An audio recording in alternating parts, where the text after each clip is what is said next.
Peace, peace, peace. I am Phillip Roundtree, and you are tuned into the May 26th edition of Rhetorically Speaking. Listen, I'm going to get right to it. Yesterday, a black man was lynched. Within the last 48 hours, there was an attempted lynching of another black man in New York City. I tried to avoid. Y'all know how difficult this conversation can get. I try to avoid looking at my social media. I try to avoid looking at the news. I tried to avoid the text because I knew what it was as soon as I opened up my phone.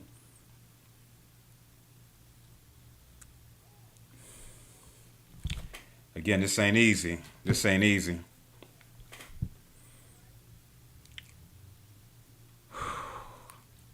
You know, I try to come on here. I try to be authentic. I try to be real. I try to give emotion, right? Some of the times it's fabricated, right? Because you got to always bring the alacrity. Just being black in society, you always got to bring the alacrity. You always got to be better than.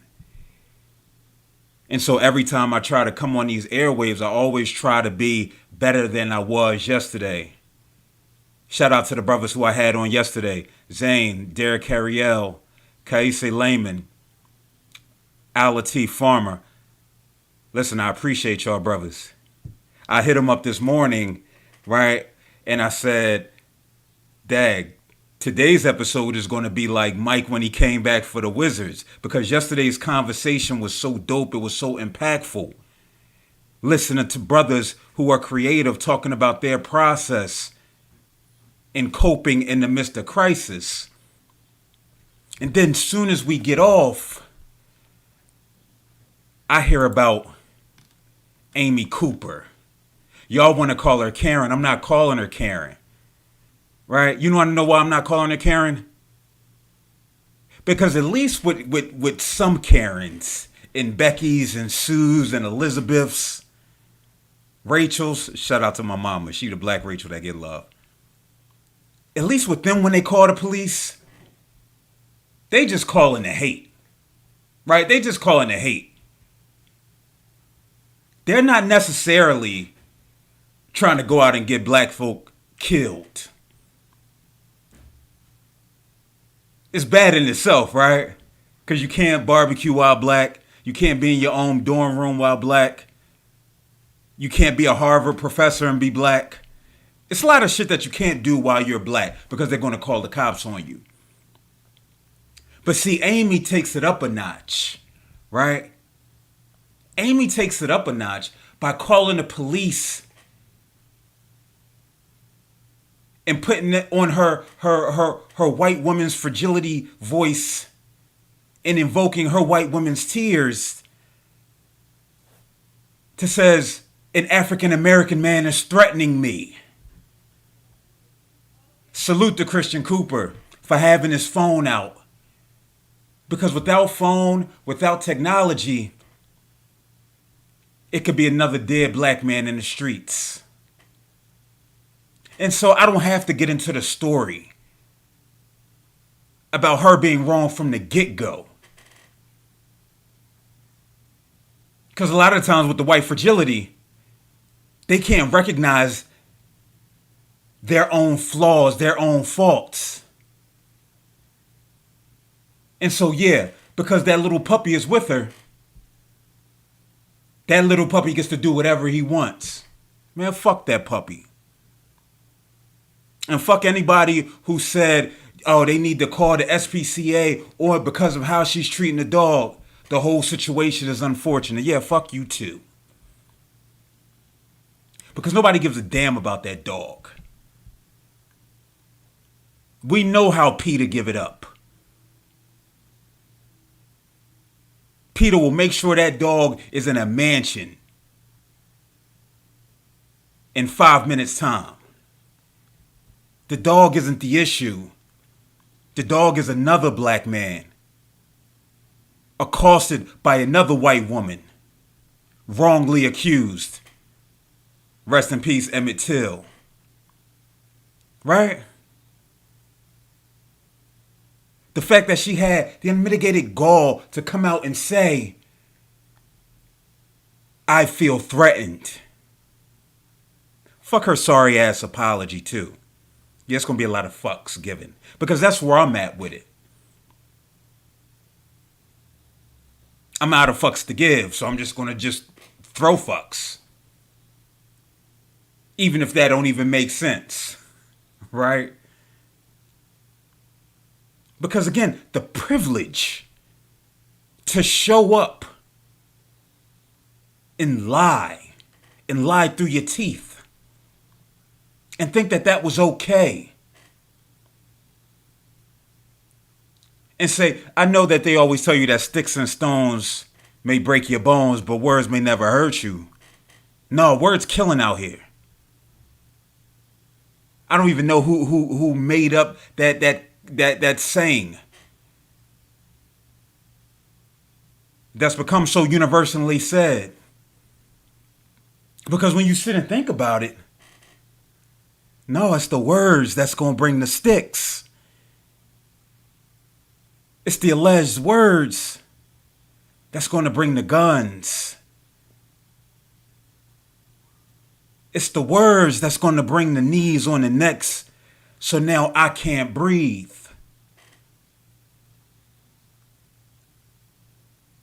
And so no wonder it's so many of us walking around in a state of rage. Salute to Mr. Christian Cooper. He is American hero. Because I don't know what I would have done in that situation. Just her mere presence. To feel comfortable. And not only just saying whatever you got to say back, that's fine. Salute to that white woman who told me when I was running that I should have waited as she got her dog out the way. And the unfortunate part about that was she had a biracial daughter with her.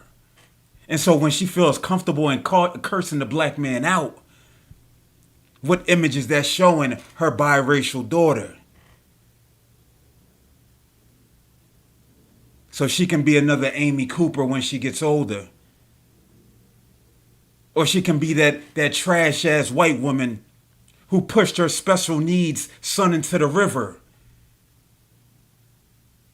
and said 2 black men did it. God damn it. You know the reason why I keep buying $1,000 phones? It ain't because of the technology. It's because the camera gets sharper and sharper. It's more gigabytes on this joint.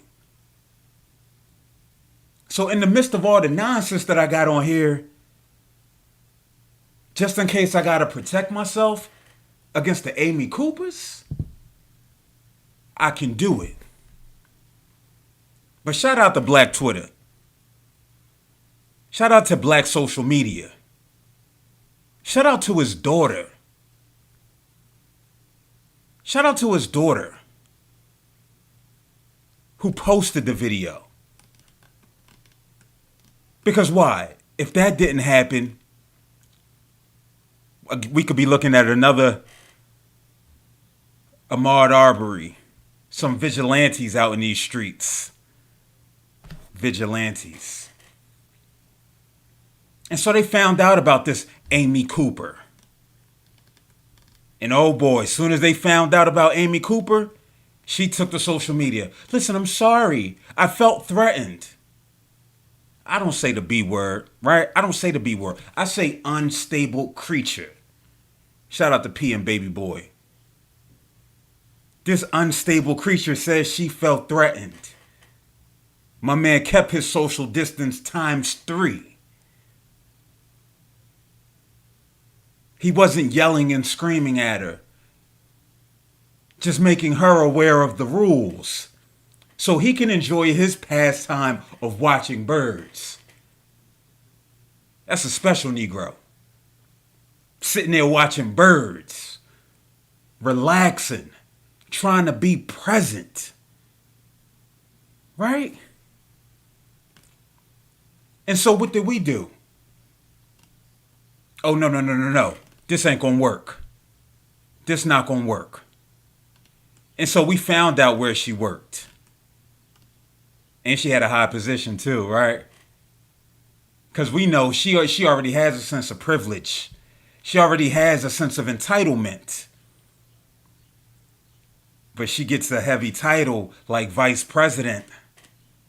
Oh man, you can't tell her nothing. She walking around here like a peacock. Like, this my world. I live in rich ass New York City. Right? You should be happy to be here, black man. You should be happy to be here. And so what did they do? Listen, we start reaching out.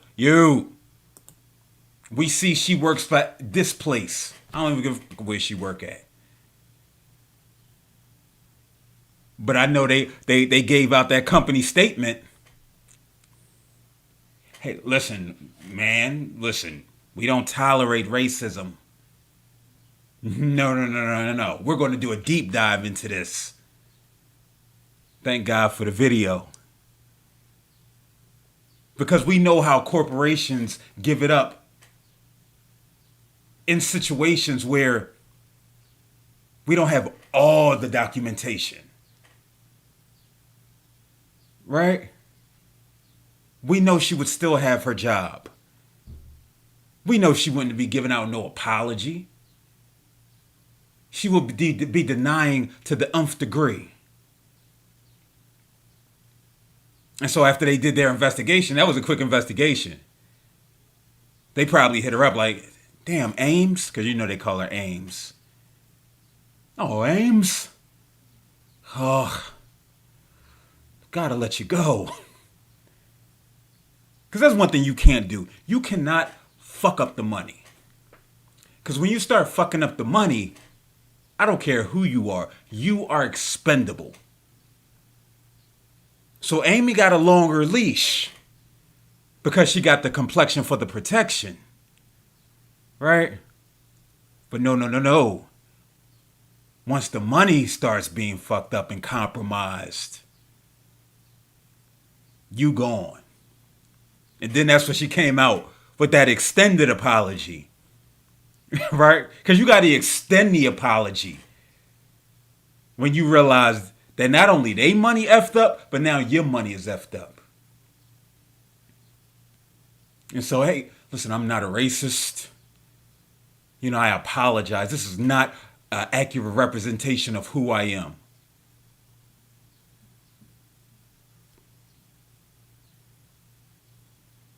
Lady, that's who you are. You was, who? What Jay say? I'm not talking about billionaire Jay. I'm talking about millionaire Jay. He was a little more tolerable. You was who you was before you got here. Right? She was who she was before she was in that situation with that brother.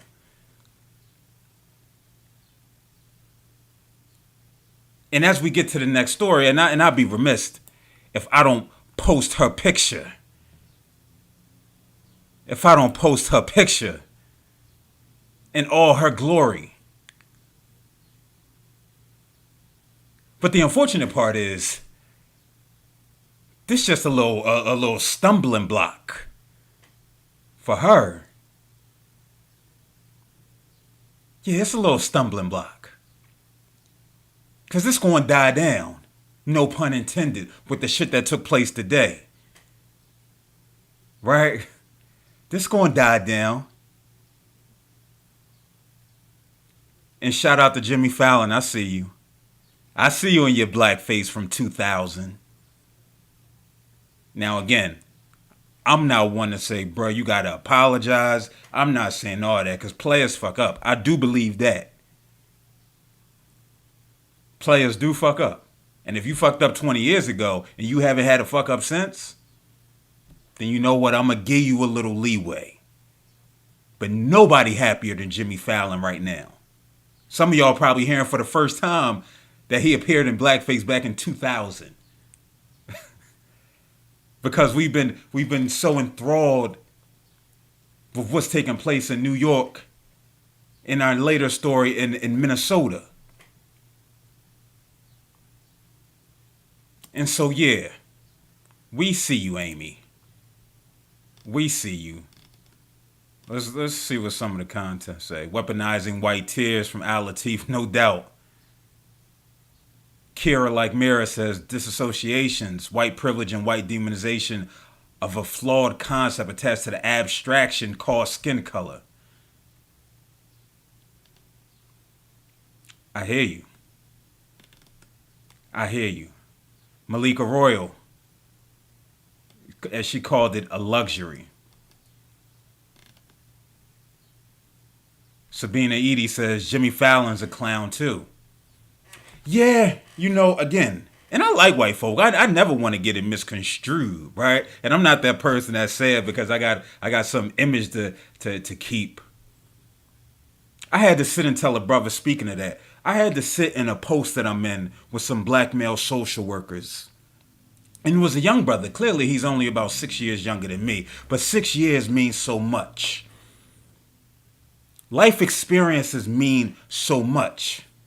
And so in this group of 1,000 black male social workers, shit, I didn't even know it was 1,000 of us that existed. He's expressing all this outrage, right? Which I felt, which I filled the people.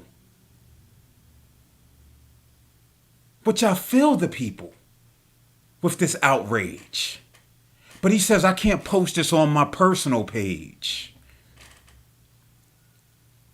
He says, my pastor might be watching.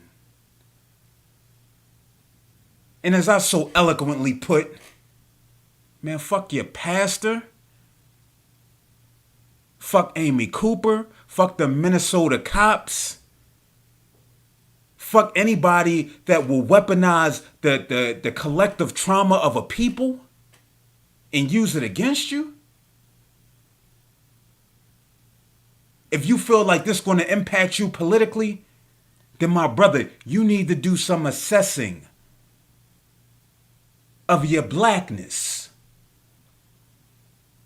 Now, I'm not the one in control of blackness. I'm not handing it out. Truth be told, I just became aware of my blackness more and more within the last few years. But I say this to anybody. If you ever feel compelled to not speak truth to power, then that's the beginning process of them taking your voice from you. Shit, you taking your voice from you. I encourage everybody to go listen to Kendrick's Mortal Man and listen to that Tupac interview.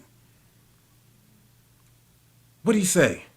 Pac said they take the heart and soul out of a black man, especially in their 30s. I'm going to add woman and person to that. Why? Because you got things to lose. You got a job to lose. You got friends to lose. You got social standing and status to lose. But is it worth it? I can't answer that for y'all. I knew for me being again, he talked about, the best time is in your teens, in your early 20s, when you can be that loud mouth. But they gonna call you reckless, the older folk who lost their passion, who lost their drive, who lost sight. Now I get earning a living is a hell of a thing. Especially where we are as a people who for decades upon decades upon decades upon decades have seen not much change. The socioeconomic class that you're born into is typically the one that you're dying into. Right?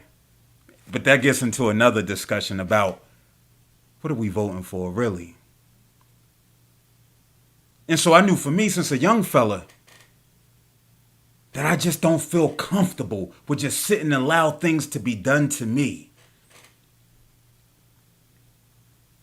Now, don't get me wrong. I'm not one of those people that say, I'm not my grandparents. You see them with the t-shirt. I am not my grandparents. I am not my ancestors. I'll fight you. Shit, you know how much strength it takes to restrain? And so again, I understand. And that's why I always say, heavy is the head that wears the crown. I have no problem wearing it for y'all. Because I've been said, I'm not with all that. And so I'll be that person. Shout out to Gabriel Bryant here in Philly. He's that person. I don't know how he managed a pseudo city job with the advocacy work that he do. But again, when you lean in the truth and it's not malicious, you can be you. You can be you. I'm sorry, listen, now you see I'm sweating. It's only 77 degrees here, right? I'm sweating like it's 93, like it's Mississippi out here. But you should be able to tell that I feel and mean what I'm saying. And so, we're going to get to the next topic. I ain't trying to be here all night. I got some things I want to do that don't include being on social media. Because social media, at some ends of the spectrum, can be recreation. And then it could just reinforce traumas. And like my man Bomani Jones say, I'm not with the recreational trauma. You might say, yeah, Phil, but you be watching Snapped and you be watching accident, murder, or suicide. Yeah, I watch all that because a part of me can disassociate and can compartmentalize from that to here. You know what I'm saying? And so, yeah, I can't engage. I encourage folk not to engage. I'm not watching no videos. Because like I said with Ahmaud Arbery less than a month ago, I done seen that. I done seen it with Sean Bell. I done seen it with Abdul Weem. I done seen it with Laquan McDonald. I done seen the traumatic situation that was Sandra Bland. I done seen the traumatic situations that are our trans sisters who continue to be killed, who don't get this same publicity. I had to check myself earlier. Because the good person, I hate gender on Instagram. His name escapes me right now. But he was crying out, saying, hey, hetero cis men, we got y'all back. But we black males too. And so everything that you experience, we experience too. But y'all demonize us because you don't agree with our decisions. No shout out to Boosie. And so I had to check myself because I'm like, oh, brother, it's not time for this. Like, I see what you're saying. But that was my privilege showing. Right? That was my privilege showing. So I had to take a step back and say, whoa, Phil, you just did the same shit with white people earlier. With the dogs. Like, we ain't trying to hear about the fucking dogs. And so I had to respect this man as a black man. And it's not because I don't agree with lifestyles and all that. Y'all know how I am with that. I'm all about love. I'm all about embracing your identity. Whether it be sexual or gender. But if his issue and his viewpoint didn't have validity in this moment in time. If anything, this is the time that he needs to be screaming it out. But more importantly, I need to be screaming it out with them. Because like we say about white folk and about allyship, right? It ain't up to the oppressed to change shit. It's up to those who are doing the oppressing. And so for that 63 seconds where I was an oppressor, I had to do some self-inventory and get back in my ally bag. And I had to show myself grace. And I had to let him know that I see you. Not that I hear you, but I see you. Because ain't that what we asking for? Ain't that what we asking for? Ain't that what we asking for when we get to George Floyd's murder? Right? We're asking to be seen by trash ass cops. And so I'm going to say this before I even get into this conversation. Matter of fact, no. I'm going to save that.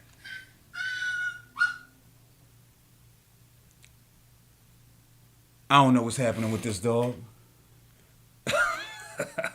Maybe the dog is feeling me too. Sabina Edie says, thank you, can't be uncomfortable with the shenanigans.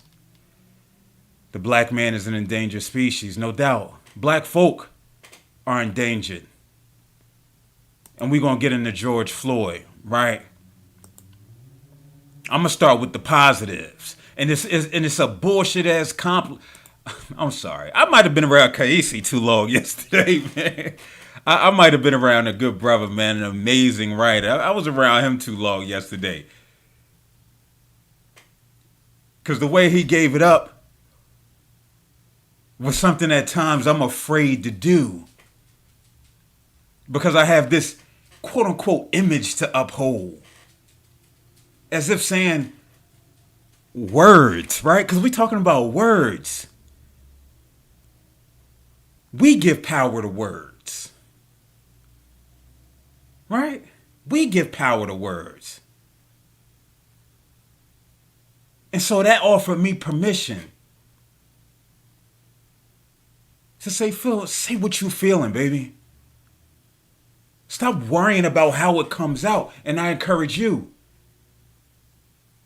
Stop worrying about how it sounds and get it out. Get it out. Those who care about you, those who love you, those who matter will understand.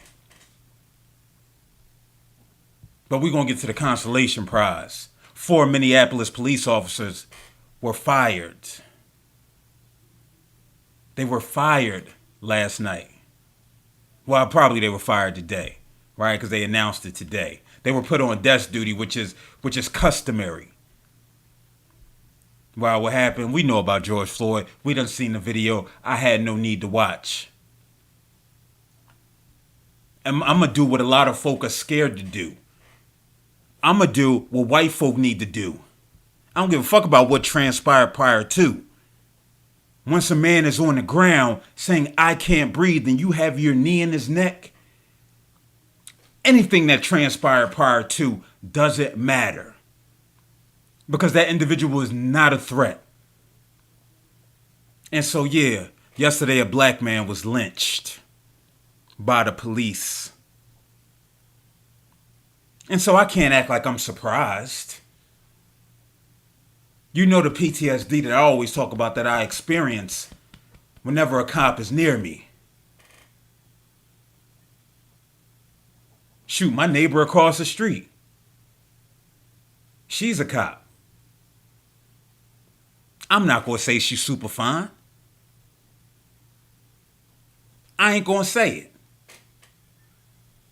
But when she in that uniform, the heart start beating.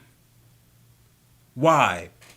Because we talking about 400 years of conditioning from the slave catchers to the enforcers of bullshit ass laws, both on the books and off the books laws, if you know what I'm talking about. We talking about cowards. I don't even want to use up all the words needed to describe these individuals, because that's just wasting my breath, right? But here we have I Can't Breathe 2.0. Matter of fact, I take that back. Because that's lazy.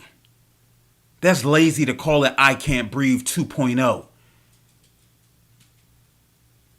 That's disrespectful to anybody who has died at the hands of a rogue police officer, because they no longer could breathe.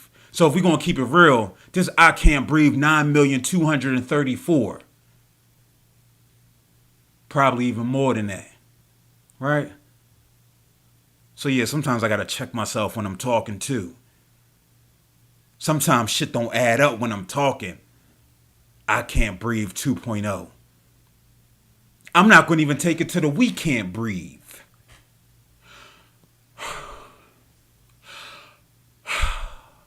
No matter how difficult it might be, I still have breath. And so yes, the collective trauma could make it difficult, but I still have breath. I understand the symbolism behind it. But I'm not about no cliche ass moniker. Unless this is what depression looks like. Now on sale. Right? Because we worth more than that. We worth more than that. I'm reminded of Pac again. That little clip in Mortal Man. He talks about the revolution, right? And he said black folk gonna get tired of rioting, taking shit out the stores, referencing the LA riots, the Watts riots, the Detroit riots, the riots that have taken place because of unjust things that have taken place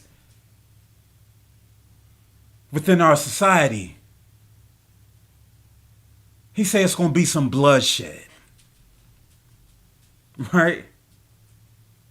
And I see that's where we're going to go. And so the taking out the stores, that's this social media thing. That's this social media thing. We looting right now. We going in Foot Locker to get us some sneaks. Because it's comfortable. But what that bloodshed gonna look like? And I'm not talking about just murder. Righteous killing, shall I say. I'm talking about really being out here. Murder looks like confronting the school district of Philadelphia day in and day out because our babies are experiencing asbestos. Murder looks like confronting Comcast because they refuse to open up their internet so the marginalized and the underprivileged kids and families can do their schoolwork. That's what righteous killing look like. You dig me? It's not about being rogue and killing somebody. It's a place for that too. Now I'm Martin Luther King. I'm nonviolent. I ain't with the blood. I get squeamish. You know what I mean? I might pass out, come back, pass out again. But I could be doing some righteous killing. This right here, rhetorically speaking, is some righteous killing. Listen, when I first started this, I wanted to try to keep it focused on just the issues in the world. But my blackness knocked on the door and was like, yo, yeah, you was on that black radio station, my brother, but you here now. You here. And so we got to speak truth to power in every avenue. You know what I'm saying? And so I encourage you. I challenge you to do some righteous killing. No matter how you can. You ain't got to have a live daily digital show that comes on Monday through Thursday at 7 p.m.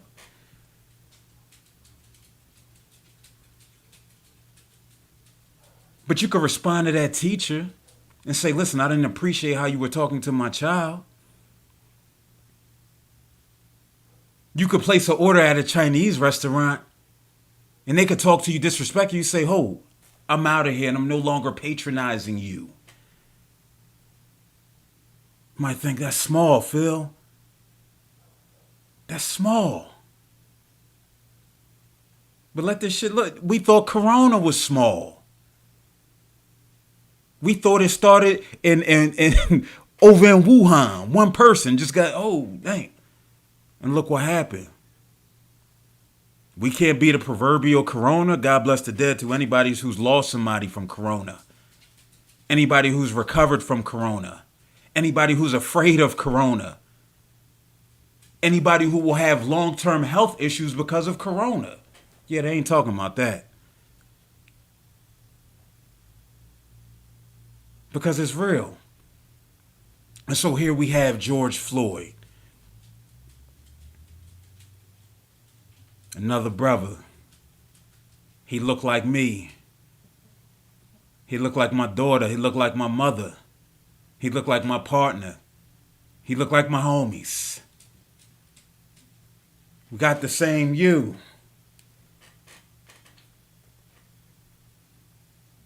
Whether lighter or darker, he's still us.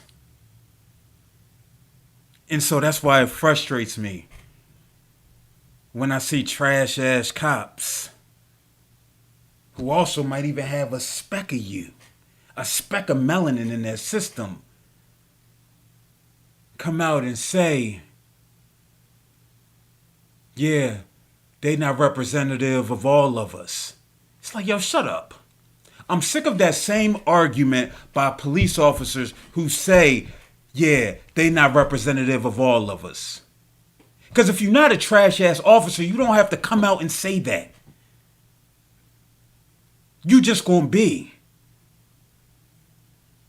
Right? Forget my feelings about black people being a part of quote unquote the system. Because you gotta make a living. But you can't tell me you're not trash. Because now I feel comfortable in saying, where Maury at with the paternity test results? 99.99999% of police officers have been trashed at some point with that badge on. Why do you say that, Phil? Like, nah. You might be a cop. Why you say, nah, not me? No, my cousin's a cop. My brother's a cop. My mom's a cop. Listen, that sister across the street is dope. My former barber, Mo. Cool, good dude. But I know he done had some trash ass moments as a cop. Why? Because you've either physically or verbally assaulted somebody and it was unwarranted. You've either watched the assault of somebody or you've heard stories about assaulting somebody. And so if you hear something about it and you didn't do anything about it, you didn't report the information that you heard, even anonymously, then yeah, you a little trash, right? Because you're holding blue up to a higher standard than humanity. And so I feel comfortable in saying that. Yeah, it might rustle some jimmies. Call me the Jimmy Rustler. Right? And you might say, Phil, this could go for any industry. I'm sure there's some trash ass social workers. There's some trash ass therapists. True indeed. True indeed. And best believe that if they're assaultive in any way, I'm putting them on that Summer Jam screen. But that's just me. That's probably why I don't work for the city no more. That's part of the reason. Shout out to DHS. I have no problem with it. Cause you know I'm not no Bible thumper. No, you know what I mean? But I think it's a passage that says, what profits the man to gain the whole world and lose his soul, or some shit like that. I ain't gonna curse because I say, I still keep it together. I don't need the profit that bad. We all gonna make some decisions that we not gonna be proud of. But when you start to see, or when you know that it's drastically impacting somebody else's life, and you doing it because you have the authority to, then yeah, you're a part of the problem, and you're trash. Listen, man, I could say that this ain't gonna happen again, but it's gonna happen again, right? This gonna happen again, and it's gonna be that collective outrage, and we gonna bottle up all those emotions and continue on with our day to day because we're resilient. That's who we've had to been to get to this day right here. We've had to be resilient. That's all we know. But go get yourself some therapy.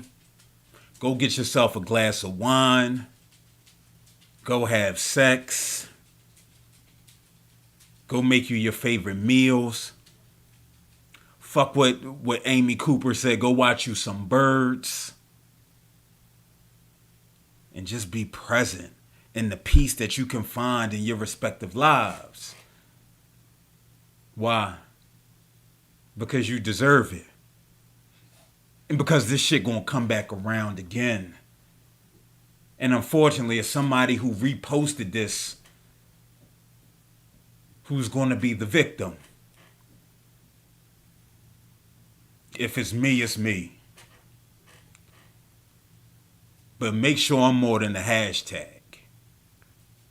You know what I mean? Make sure I'm more than the hashtag. I want you to go flip some shit. If it's me. And it's like, oh, now you talking about dying. Listen, man. I never know what's going to happen when I take them steps outside. It could be Amy Cooper. It could be one of them trash ass cops. It could be somebody that looks like me. Or it could just be my time to roll. But just know Phil said, yo, flip some shit up in his name. Listen, man, I appreciate you all for tuning in tonight. I know it's been a difficult one. Check back in tomorrow. Hopefully we got some smiles. Hopefully we got some laughter that we can really get into. Let me get that nut ass cop off my screen. Listen, I appreciate you all. Tune in tomorrow night, Rhetorically Speaking, 7 p.m.